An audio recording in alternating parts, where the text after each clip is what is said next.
ബൊമ്മ ടാസ്കിനെ കുറിച്ചുള്ള ചർച്ചയോടെയായിരുന്നു എപ്പിസോഡ് ആരംഭിച്ചത്.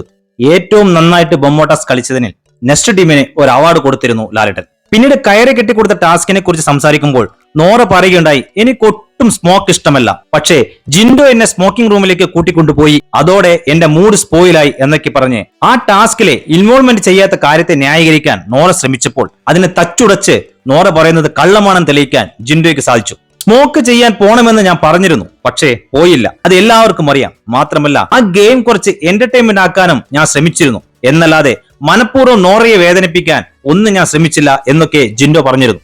ഈ കാര്യങ്ങളൊക്കെ നോറ വളച്ചൊടിക്കാൻ ശ്രമിച്ചപ്പോൾ അതിനെ നിവർത്തി നേരെ നോറയുടെ നേരെ തന്നെ തിരിച്ചു വിട്ടുകൊടുത്തു ജിൻഡോ. അടുത്ത രശ്മിന്റെ ക്യാപ്റ്റൻസിയെ കുറിച്ചുള്ള ചർച്ചയായിരുന്നു. വീട്ടിലുള്ള മാക്സിമം ആൾക്കാരും രശ്മിന്റെ ക്യാപ്റ്റൻസി മോശമാണെന്നുള്ള അഭിപ്രായമായിരുന്നു. പിന്നീട് രതീഷിന്റെ ബിഗ് ബോസിലെ ദിവസങ്ങൾ കഴിഞ്ഞതിനാൽ ലാലേട്ടൻ രതീഷിനെ തിരിച്ചു വിളിച്ചു. രതീഷിനെ എല്ലാവർക്കും കുറച്ച് പേടിയുണ്ടായിരുന്നു. ബിഗ് ബോസ് തന്നെ രതീഷിന്റെ വായിക്ക് പ്ലാസ്റ്റർ ഒട്ടിച്ചിട്ടാണ് അകത്തേക്ക് വിട്ടത്. അതുകൊണ്ട് അവിടെ ഒരു ഗെയിം കളിക്കാനൊന്നും രതീഷ് നിന്നിരുന്നില്ല. ഈ എപ്പിസോഡിന്റെ അവസാനം രശ്മിൻ ജിൻഡോയെ മണ്ടത്തരങ്ങളുടെ രാജാവേ, മന്ദബുദ്ധിയുടെ രാജാവേ എന്നൊക്കെ വിളിക്കുന്നുണ്ടായിരുന്നു. അതിൽ മന്ദബുദ്ധി എന്ന വേർഡ് ഹൈഡ് ചെയ്തിട്ടാണ് ടെലികാസ്റ്റ് ചെയ്തത്. ആ വേർഡ് യൂസ് ചെയ്യാൻ പാടില്ല. രശ്മിൻ അങ്ങ് വിളിച്ചപ്പോൾ ജിൻഡോ കട്ടക്ക് നിന്നു. അവസാനം രശ്മിൻ താൻ പോടോ എന്ന് പറഞ്ഞ് ഒഴിവാകുന്നതാണ് കണ്ടത്. ഇതൊക്കെയാണ് 57ാമത്തെ എപ്പിസോഡിന്റെ വിശേഷങ്ങൾ. അടുത്ത എപ്പിസോഡ് വിശേഷങ്ങളുമായി അടുത്ത വീഡിയോയിൽ വീണ്ടും കാണാം. അതുവരേക്കും ഗുഡ് ബൈ.